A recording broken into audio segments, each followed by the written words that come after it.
Hello everyone, welcome to the first session in Screen 2, my favourite cinema, obviously.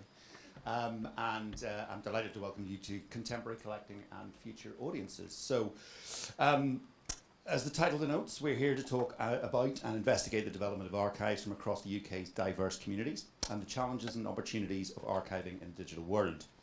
As film archives across the UK work to ensure their screen heritage collections better reflect the UK's diverse communities, many are addressing the new shared challenge of collecting today's digital moving images and ensuring these histories are preserved for future generations.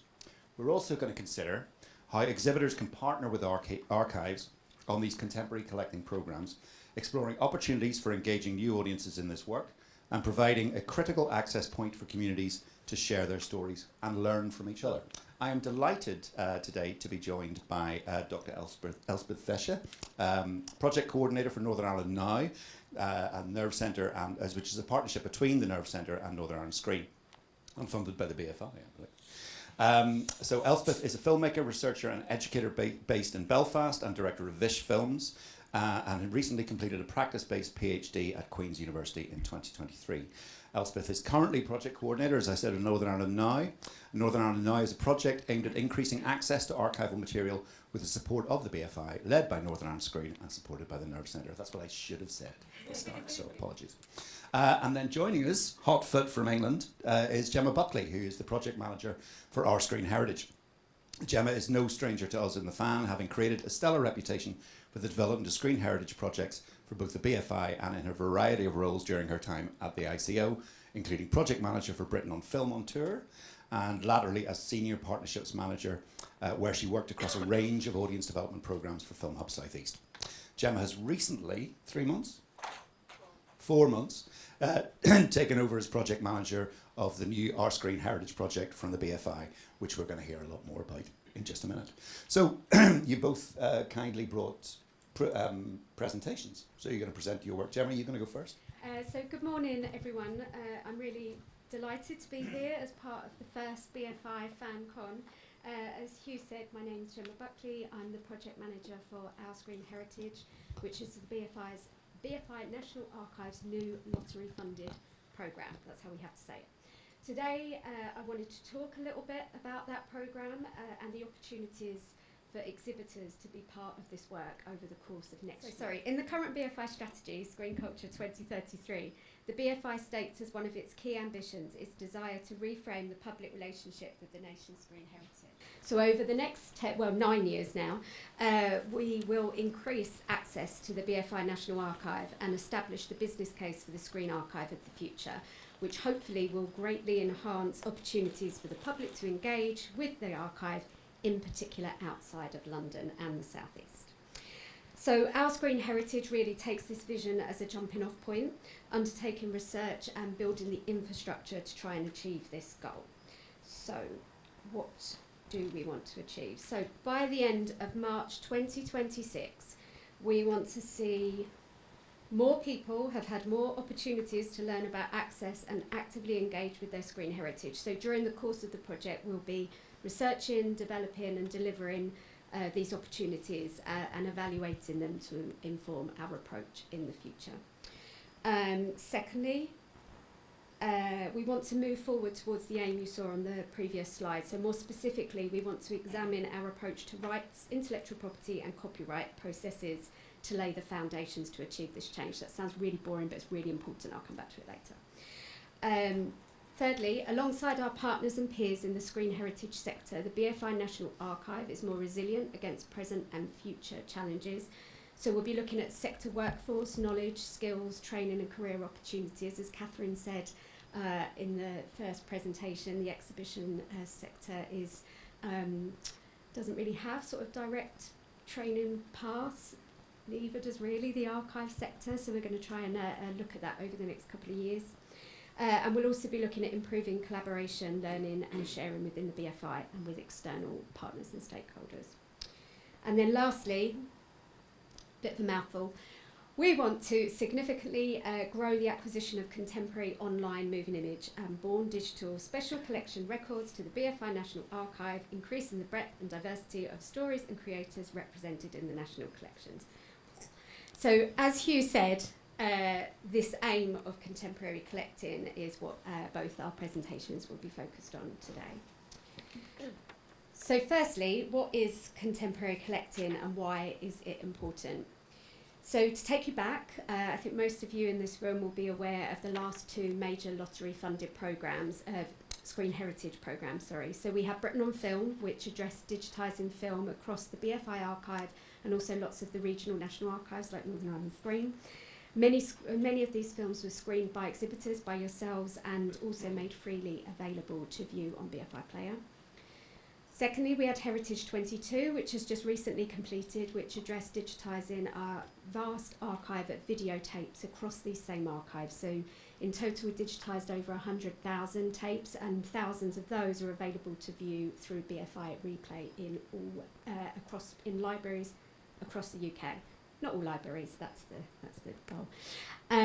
So our Screen Heritage, along with other projects funded by the BFI Screen Heritage Fund, such as Northern Ireland Now, addresses the preservation of the third phase after film and video of our moving image story, online. So when I arrived at the BFI in May, I read through the project application documents to discover that in our proposal, we had stated two things. Firstly, that in our generation, online moving image is as important creatively and culturally as cinema and television. And secondly, over the last 30 years, the challenge of collecting and preserving this material had become the nation's critical shared challenge. And my reaction to this was, really? Really? I mean, as someone whose background is firmly in digitisation and access projects, I was all about digitising the very important, really old stuff and packaging it up for audiences. And I was left thinking, why on earth are the BFI doing this? Why on earth am I doing this? I am not an online person, I'm a cinema person. However, thanks to the help of my colleagues, many of whom were also new to the BFI and brought in to lead on specific areas of work within this project, I slowly began to open my mind a little. One of these colleagues was BFI Senior Curator Patrick Russell, who I will quote as he explains this one, a lot of stuff much better than me. So of online moving image, he said, "This revolution has seen so many new forms of filmmaking emerge, but it's also seen other genres, sectors and traditions rooted in earlier eras and long preserved in the archive, revived and mutated as online forms. The online moving image landscape extends from vlogs to advertising to web series. It encompasses music video and fiction shorts, independent documentary and citizen journalism. It includes official public information, oppositional campaigning, corporate promotion and training, charity awareness raising, educational resources, personal testimonies, formal experiments and more and more and more. In other words, so many of the things that film has done since its birth as a medium, it now principally does online, changing its nature in the process." But the bit that really got me invested or won me over was when Patrick said that beyond doubt, the online landscape has enabled a far greater demographic diversity of filmmakers to emerge than has ever been seen in any other field of screen production.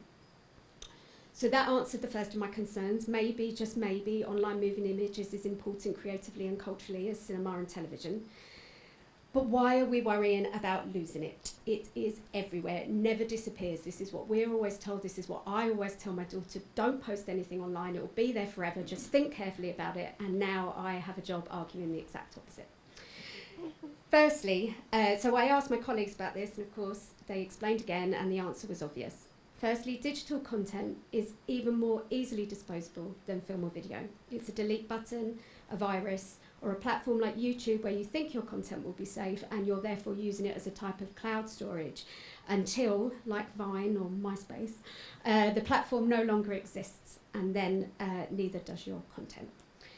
And secondly, we don't, at the time they're created, see the value of these current moving image records of everyday life. We never have. Patrick also refers to the parallels between now and the creation of the BFI National Archive in 1935, which was founded to collect the silent moving images that had been created since the birth of film some 30 years before, many of which had already been lost because no one could see the point in keeping and preserving them, and it's also the reason why we have such big gaps in the national collection from that era. So today, We're about 30 years in to this explosion of online moving image, and despite some successful curatorial interventions over recent years, we're again around 30 years behind in collecting it, and it remains heavily unrepresented in the national collection. And actually, nothing much has changed in terms of what we're choosing to capture on film. People have long recorded things we were unaware we would so value a visual record of. It's just the appreciation of it comes later with rediscovery and celebration. And a major part of our screen heritage is to get the general public over that hurdle that I encountered, the question of why. Why is online moving image as important as this rare black and white footage of time gone by? And how do we demonstrate that the online moving image being created now will in the future assume the role that the very important, really old stuff plays for us today? And lastly, how do we illustrate that because of this demographic levelling of the playing field in terms of capturing content and controlling the narratives, this material, collecting and preserving this material, means that our archives will be so much richer and representative of our diverse lived experiences for future audiences. Just going to let this one play because I like it.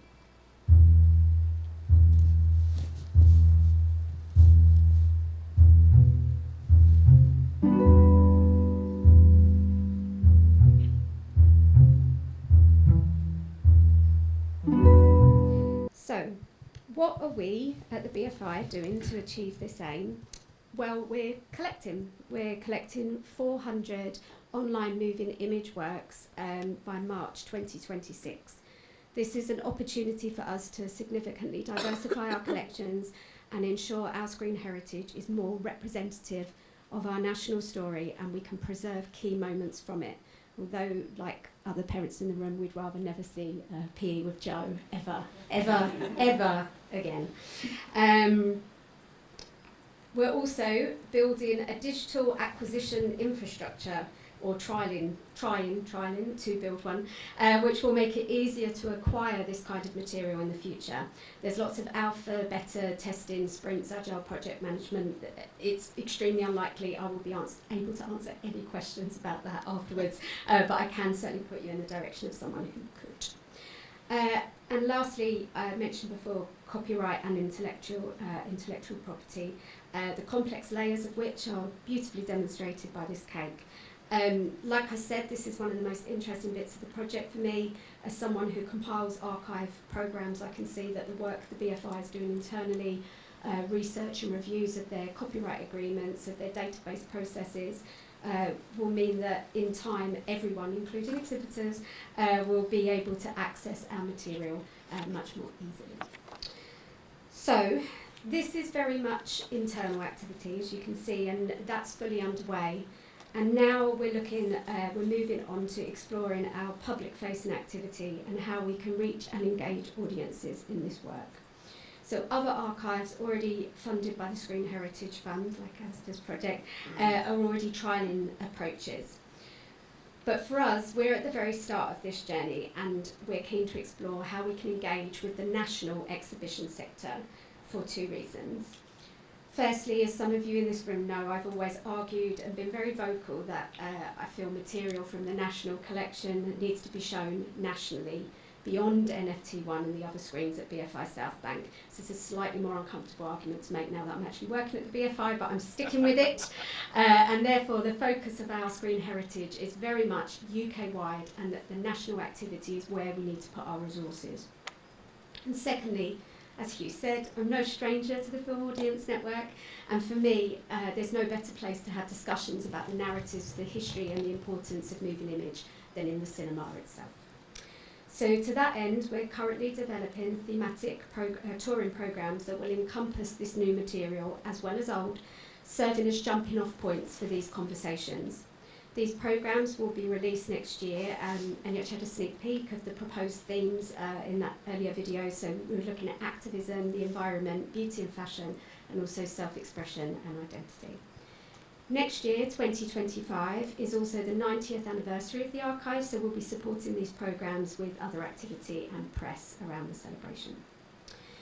The other focus of our proposed programme is with young programmers and audiences, and how we can present opportunities through other BFI areas such as BFI Education, Film Academy and the Future Film Festival for young people across the UK to actively engage with the Our Screen Heritage programme through their local cinemas and exhibitors. And how, rather than shying away from online moving image, those spaces can use it to reach young audiences and or as a learning tool for young programmers. So to finish this presentation, I wanted to show an example of this potential activity created by Our Screen Heritage curator Kitty Robertson, who is in the room but really down in her seat. Can you sink any lower? There we go. Okay. Kitty is one of those new members of BFI staff who I learned I learned about why this work is important, and it's based on a blog she produced for the BFI staff intranet, which you'll see referenced in it. So I'll just play that now. What I think Kitty has really illustrated is the potential for engaging young audiences with this material. It's their archive. We can ask them to watch film from before they were born, to learn about history, blah, blah, blah. I mean, there's absolutely a place for that. I've made a kind of a career out of it. But we can also use moving image created within their lifetimes to bring these groups together to encourage creativity, discussion and debate. I would love cinemas to be just as much a part of that as they are in showing the very important, really old stuff. So I'm very open to hearing proposals from fan members about how this programme could work for you and with you. The activity plan is still very much in development for next year. So I'm now going to pass over to Elspeth to introduce Northern Ireland Now, whose activity is very much underway, and I sincerely hope that Our Screen Heritage will have an impact as significant and valuable as this inspiring project. Thank you so much, Gemma, and thanks for inviting me along today. It's brilliant to be here and be part of this talk. So, as has been introduced, I'm Elspeth Vischer and I'm coordinating the Northern Ireland Now Contemporary Collecting Project. So, yes, as Gemma mentioned, this project is well underway. We've been ongoing for around 10 to 11 months, just under a year at this stage. I'm going to talk us through a little bit about the context and background to the project and how the contemporary collecting relates to local exhibition, what's happened thus far, and also the opportunities for the future for this as well. We'll also take a look at the outreach that has been done to date, and we'll watch a few video examples of the community videos that have been collected over the last few months. So as I say, work is underway, and I'm happy to be joined by a couple of excellent colleagues today from Northern Ireland Screen, including Stephen New, who's working hard as the cataloguer on this project. So thanks very much to them. So as I say, we'll be linking this in with the exhibitions to date, including collaborations with local festivals and events such as Real Lives as part of Foyle Film Festival in Derry, and also Docs Ireland Festival here in Belfast back in June. And we'll talk a little bit about what's underway then for those next stages of the project and how we can continue to link in with the local exhibition, because I think it's important, as Gemma has introduced, to think of this contemporary collecting as something that is active. It can sit in the archive as well as being brought out to public audiences, and this project, Northern Ireland Now, is very invested in trying to tie those two things together. So before I get stuck in, as I say, I'll give a bit more context to the project, and as you can see from our banner here and our slogan, really the ethos and the aim of the project is to look at underrepresentation in the digital film archive, which is managed by Northern Ireland Screen, and that is our local film archive. It's non-commercial and it houses thousands of clips dating from the 1890s to present. There is a bit of a lack of more recent content within the DFA, and that's from around 2017 to present. And so part of what this project does with Northern Ireland Now is to look at videos from around the past 5 years and to try and address the gap not only in terms of contemporary collecting and what's needed with that, but of course also with who is represented in the archive. And that is a vital part of what we have been doing with the project. So as I say, run with Nerve Centre, Northern Ireland Screen, looking at those videos from around the past few years and working with around 12 distinct community partners. So there's an asterisk there, as we are hoping to actually go above and beyond that and maybe work with the 13th or 14th. With each group, we have the remit in total to collect around 120 videos. So that will sit as a new collection as part of the digital film archive. We're focusing, as I say, on groups to champion equality, diversity and inclusion. We're focusing on those groups that are underrepresented.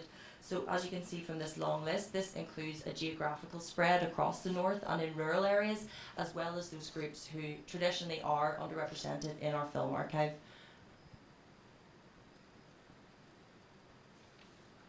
So it's a wide gamut of people, and in terms of our community partners and how we've recruited them, there isn't the necessity to have previous experience in films or archives.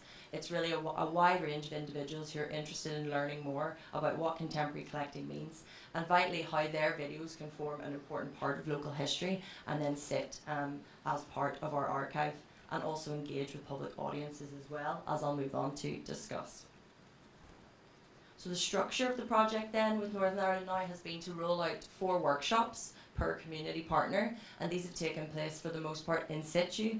So I'm delighted to see some community partners in the audience from the likes of Hilltown Rural Community Group in County Down.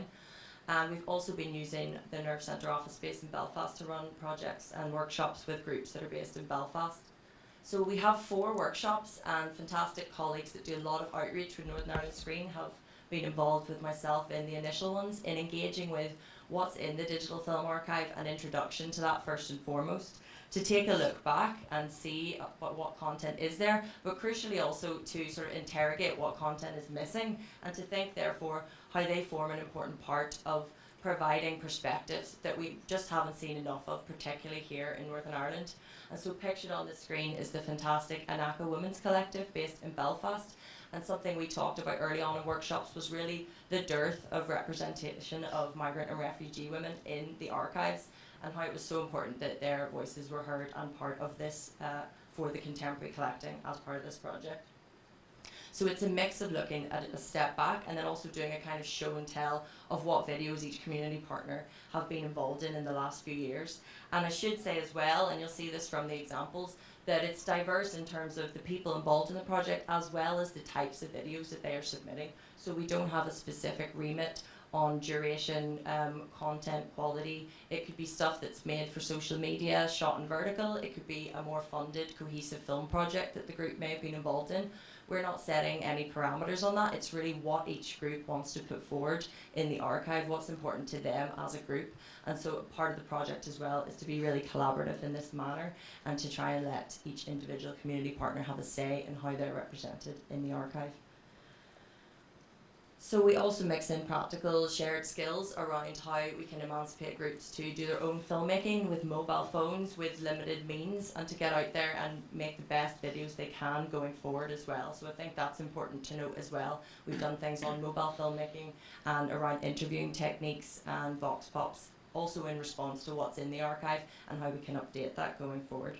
So that's just to provide a bit of context on the actual structure and the rollout of the outreach phase of the project. So to date we've done 40 workshops with 10 different community partners all across the north. And for those who may be less familiar with the digital film archive, this is a screen grab of the homepage and the browsing. So as I say, our first workshops with groups, we'd always allow them some independent time on iPads to research the collection. In this browse function you can go by what, where, when, and search by categories as well. And it's important for them to think about what language can they use, what's actually coming up with different results, and crucially what's not coming up. So something that was very vital to LGBT plus groups we've worked in was the terminology that is in there and how easily videos are found. Of course that's a crucial part of the visibility for these groups and for them to form part of this archive as well within the contemporary collecting. So I'll move on then to show a very brief trailer from the project which provides a nice snapshot of some of the video gathered, and then I'll go into a bit more detail and show some of the videos that we have collected thus far.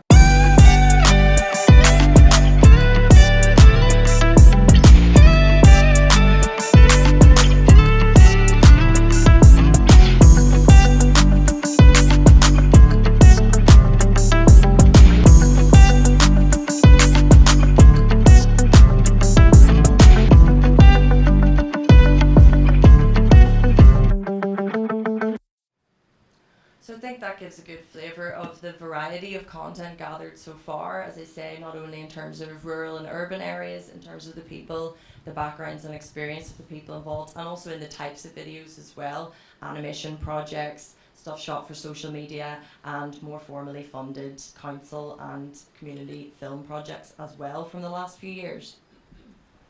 Oh, sorry.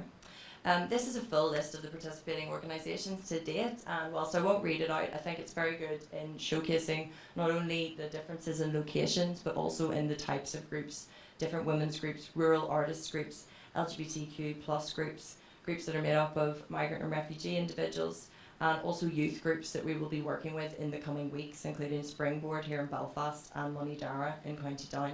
So really a range of ages as well is very vital to the project, and we're interested to continue to go forward and work with young groups to see what kinds of video content they may contribute from the last few years, as being probably very different from some of the older and more established history and heritage community groups that we have worked with to date. So as I say, I'll move on to taking a little look at what kind of materials we have collected thus far. This is a screen grab of sort of 3 of the earliest examples of videos we gathered with community groups. From left to right pictured, we have Hilltown Group in Monidara. This was a quick video shot on phone of one of their agricultural events at the Booley Fair from a couple of years back. In the middle we have an Indian traditional dance from Image Nation NI, who are an Indian heritage group based here in Belfast. And third on the left then we have a performance video from Selkies, who are a women's sea shanty group based in Portaferry, and very integral to the maritime culture of that place, and this is them performing on a Viking ship in one of their early performances. So again, I think it's important to note that some of these groups are newly formed, and again, their videos that they're making are historical, even though they're contemporary. So the likes of the Selkies were formed out of lockdown, and many of the women involved discuss how it was an important thing to bring them out of isolation. And so their first ever performance videos that we have gathered, they're only dated back to 2021, but they're a really good example of something that is historically important and also contemporary as well. And I think framing it in that way is kind of important for considering what we mean by that and how that can be vital then for exhibition as well. So I'll start to then showcase a couple of videos. I'll introduce these briefly in the interest of time as well. But the first one here, you'll notice, as I say, the broad difference in the style, in the professionalism, whatever that may mean, of each video type. The first one here is from Image Nation NI, and I'll play this first of all. So Image Nation were the Indian heritage group I mentioned, based here in Belfast.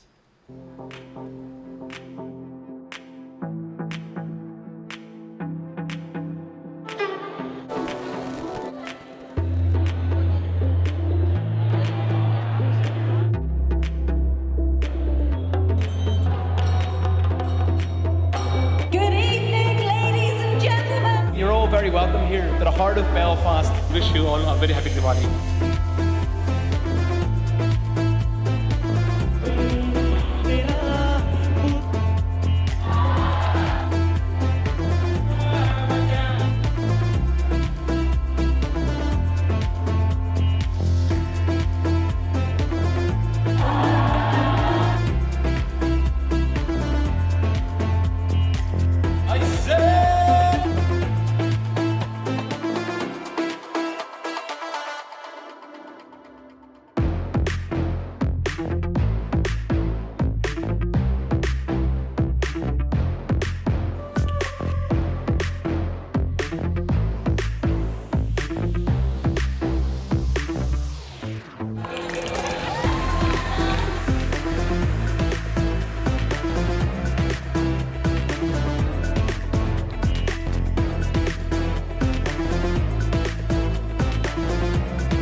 I think it's interesting, as Gemma noted, what kinds of materials we've always been interested in collecting. This has come across with the community outreach we've done thus far. Groups are interested in, of course, archiving their performances, their culture, crafts, different forms of music across the north, as well as moments of protest and activism that groups may have been involved in. And you'll see that across these examples. So this next one is from Bluebell Lane, which is a rural artists collective in South Armagh. And it's from a weaver, Jeanette Keenan, footage of her.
of crafts and different culturally important aspects to the groups and the diversity of the videos as well. Chosen a few shorter examples here, but we have, even beyond this, a wide range of contemporary collected materials thus far. This next example is a short protest clip from BU, who are a support group based in Belfast for trans, non-binary and intersex individuals, and it's from a protest they attended last year. I'll play this brief clip. It may be loud cheering.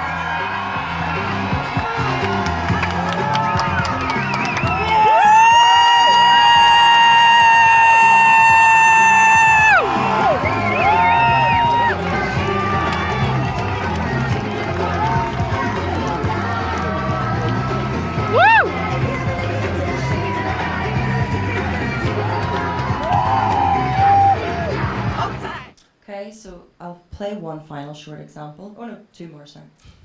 This next one's from Spuds Women's Group in Portadown, and it's from a funded project they did to write and record a song around mental health and mental well-being. They also made a full 25-minute documentary of the process, so I'll play the first couple of minutes of this to again show a different type of video content collected as part of the project.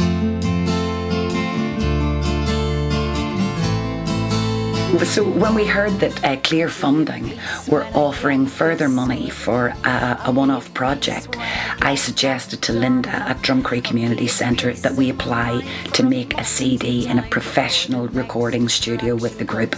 I knew this would be loads of crack, great for the group's mental health. It would take them out of their comfort zone and we'd produce something unique and tangible. It turned out better than any of us could have expected. Headpiece, monkey mind. Are you stressed? Are you chilling? Monkey mind. Are you reluctant? Are you willing? Monkey mind. Are you empty or fulfilling? Monkey mind. Mischief making monkey mind. So yeah, another good example of documenting the process as they did it of a song, and that's a real earworm, that song, so I'll pause it there. You'll all be singing it all day, as I have been. And this last example then is from Express Yourself Social Cafe, who are a fantastic weekly group that meet. It's a creative space for adults with learning disabilities. They meet here in Belfast in the Black Box Arts Centre every Tuesday, and they've engaged in numerous video projects, including stop motion animation. And this is an example from one of the participants in the group on one of the videos we collected with them.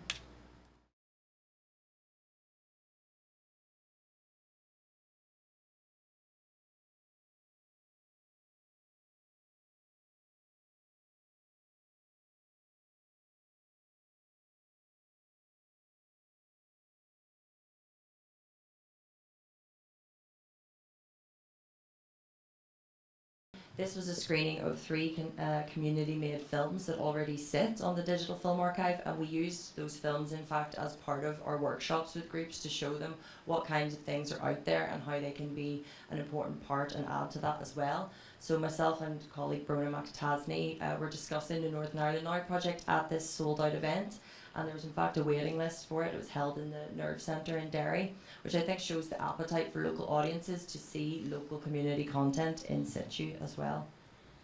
So that was one of the first examples, and it kind of paved the way for us thinking about how we could then gather groups together to watch each other's content in a sort of a more internal environment before public exhibition.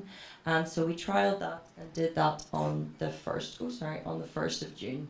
Where we gathered 4 community partners that had worked on the Northern Ireland Now project, participants from Hilltown Rural Hub, participants from Image Nation NI, as well as OMA, Strual Arts Centre, and Selkies as well. And they came together and watched the videos that we had gathered from each group, kind of asked questions of one another's video content and tried to think about learning from this going forward, which was very valuable and something we really hope to do more of with groups, so that they are not operating in silos and that they can hopefully network and engage with one another as we move forward with the project. I think it was also great to have this just amongst one another before going to a public audience, which we then did later on in June, as I say, as part of Docs Ireland Festival, where we had a fantastic showcase. It was around 40 minutes of edited content from 8 of the community partners, screened publicly here in the Ulster Museum as part of the festival. And crucially, 5 of our community partners, you can see pictured here on screen, members from Strual Arts Centre in OMA, from Anaka Women's Collective in Belfast, Image Nation NI and Hilltown, came together and had a panel discussion after the screening on stage to discuss their learnings and what they found interesting about contemporary collecting, how they've learned about archives from the project, and what they find important going forward. So that was a really successful public event, and we hope to do more in the future with this to really bring together the video content on the big screen and to, of course, have the community partners centre stage as part of that as well. So yes, we have plans, excitingly, to bring more local exhibition out to audiences here across the north. We're hoping to highlight and sort of spotlight different community partners within the project, which I think is important as well. We have all this diversity, and there's certain events then that maybe will speak to certain groups. So in Foyle Film Festival, we have plans in late November to spotlight some of the LGBTQ content, and this will sit in parallel with an event that students from University of Ulster are doing, where they're making a new original film using archive from the Digital Film Archive. We're hoping to have some of the contemporary collected materials screened alongside that as well. And similarly, we've been in discussions thinking about a Belfast Film Festival, how we can spotlight groups like Anaka Women's Collective, and really to tell those stories and perspectives with them, and to hopefully share some food and gather in places like the QFT here. We've been invited out in different art spaces as well to do community screenings, the likes of the Island Arts Centre in Lisburn, which we hope to do towards the end of the project in February 2025. We're chatting about using other community cinema spaces, such as in Newcastle and County Down, to showcase the work from Hilltown Rural Hub and other events like that.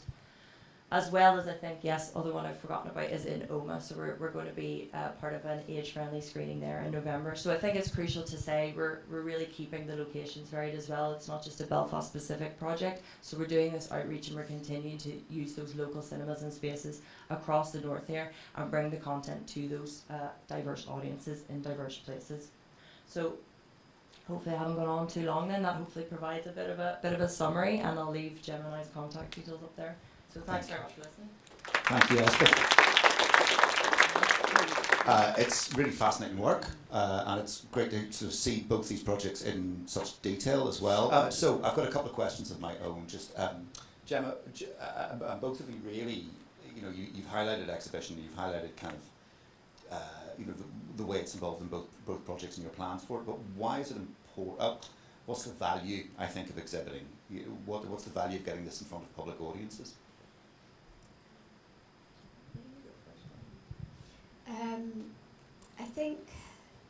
I think the value of getting it in front of audiences is sort of demonstrated by both the presentations, and I think it's just thinking about it in a different way in terms of whether you're just screening the contemporary collective, the contemporary material, or whether you're doing it alongside archive footage, as some of the presentation showed. But I think, to answer your question, it's just in the same way with old archive footage, audiences just, it's great to see your lives reflected, your lives and your experiences reflected on the screen, and I think there's something, just like with the old footage, that there's a value in that. It validates your own experiences. Elspeth, obviously the events you've done so far, what's been the kind of the good stuff that's come out of it? Yeah, definitely. I think it does. It changes the perspective as well about what archives are and their importance. We tend to think of the old black and white stuff as being historical with a capital H and important, but when communities can come together and see this material that is more recent and still see the value of that and learn from that, that's the kind of comments we've had, people are really engaged with learning more about their immediate environment, and many of these groups, their work is so fascinating and has gone very undocumented and unseen. So I think that's part of it as well. But there's a real appetite for it, as we've seen with the audiences. And that building a network that you're doing within Northern Ireland now is really interesting as well, in terms of kind of getting people to talk about their experience of working on a project like this as well.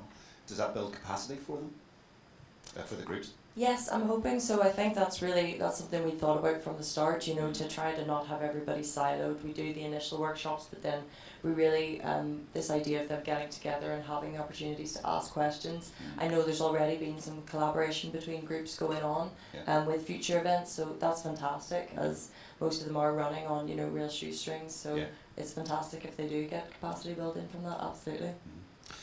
Elspeth, quick question about just back to the community groups and the groups that you've been working with. What do you think the long-term challenges are for that? Is there a way, we talked about building capacity, but do you see that there'll be a sustainable future for that kind of work after the Northern Ireland Now project's over, I suppose? Yes, I really hope so. It's about, I think, trying to sustain that Yeah. engagement with the groups, and we're already kind of trying to think longer term beyond the end of the project, which is February next year, as I mentioned. Trying to think, is there other things happening within this space, like Belfast Stories, where we can use the groundwork that's been done Yeah. and build upon it.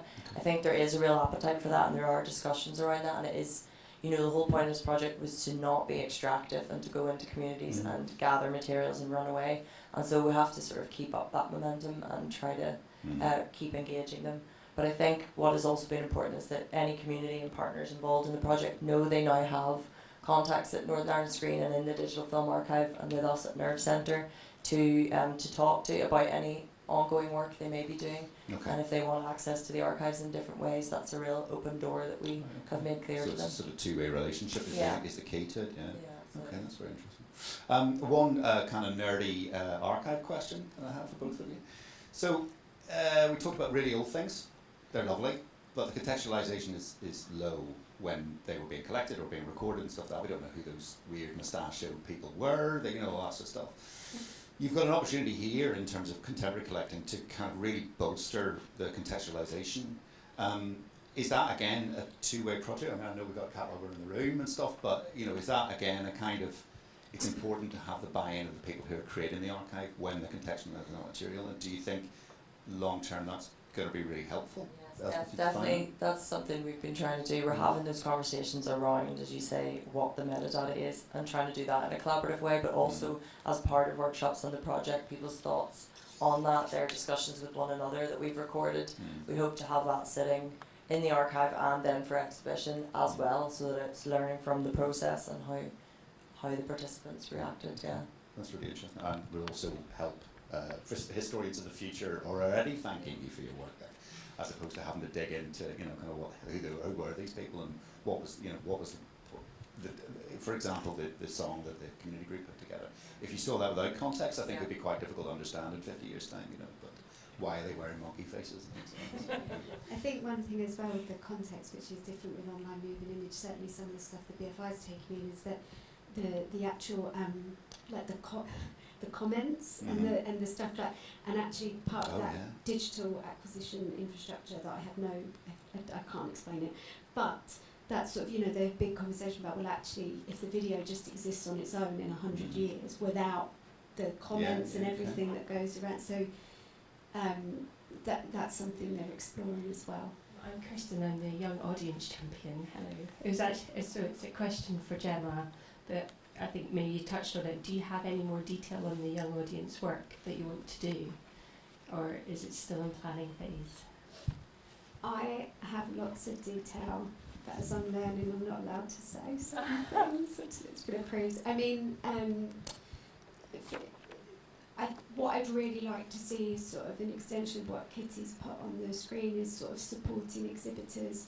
I mean, a few of you in the room know me from supporting young film programmers groups previously, and I'd really like to bring this work into that, well, basically what Kitty's done here.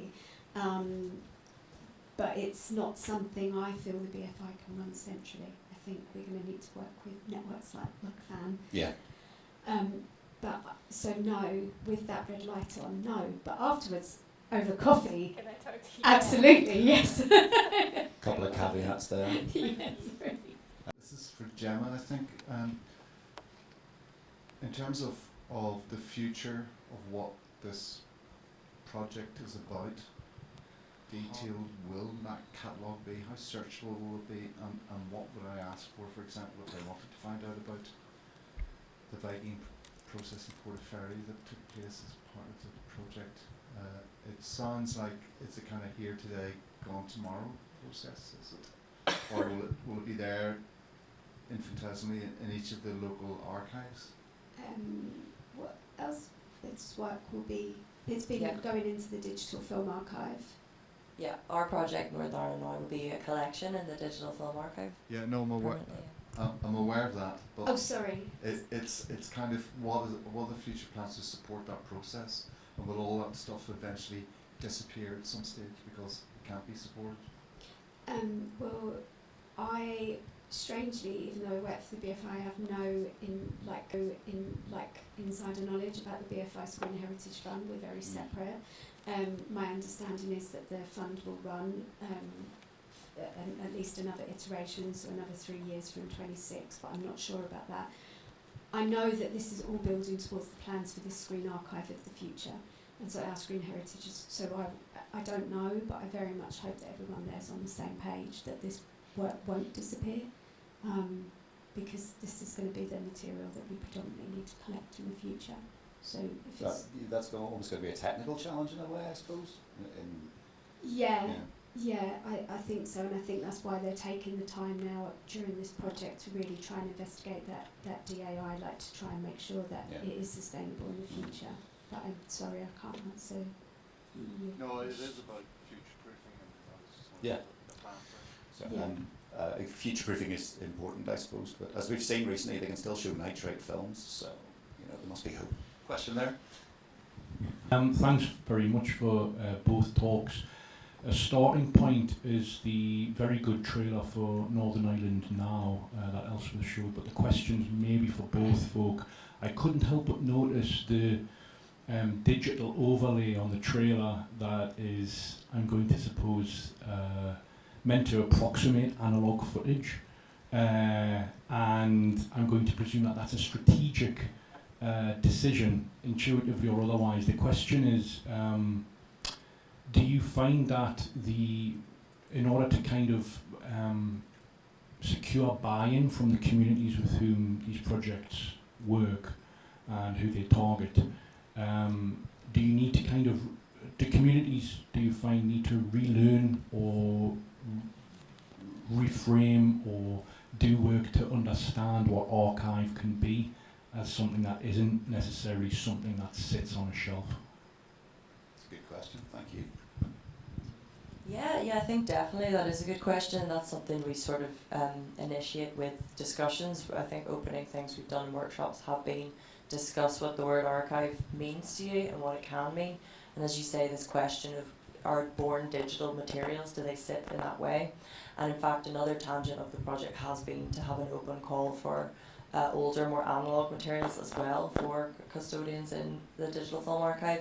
We haven't had as much of that. I've been given a few VHS tapes to date, but not as much of that as I might have expected. But I think it brings it back to maybe that question of how fragile digital materials are, how easily lost. And a lot of groups operate different social media accounts, different hard drives, different USB sticks, and stuff is very easily lost. And I think once we start to discuss that and how bringing materials together can actually pose quite a challenge, even when they only are from the last few years, that starts to sort of click with why it's vital to preserve it in this way. So yeah, thank you for that question. If you want to add to that, Gemma. No, I think I think this is what a lot of this work is doing around contemporary collecting, is trying to shift people's perceptions on what is archive footage, what's valuable, and how we can use it both to engage audiences. So yeah, I think that's both of them. Okay. Anyone with one last very quick question? No, we all good? Okay. Well, both Gemma and Elspeth will be around a wee bit, maybe, yeah. Oh, you're heading on this evening, or you're here this afternoon, so they'll be around, but their contact details were up and things like that, so that'll be shared in the delegate pack, I would imagine, later on. It's been really fascinating to hear of this work. I mean, it's really kind of innovative and really interesting and new and all that sort of stuff, which is great. And I think in many ways it's opening up huge new areas for both archives and exhibitors. So more power to you both. And thank you very much for your time today. Okay. I have. Yes,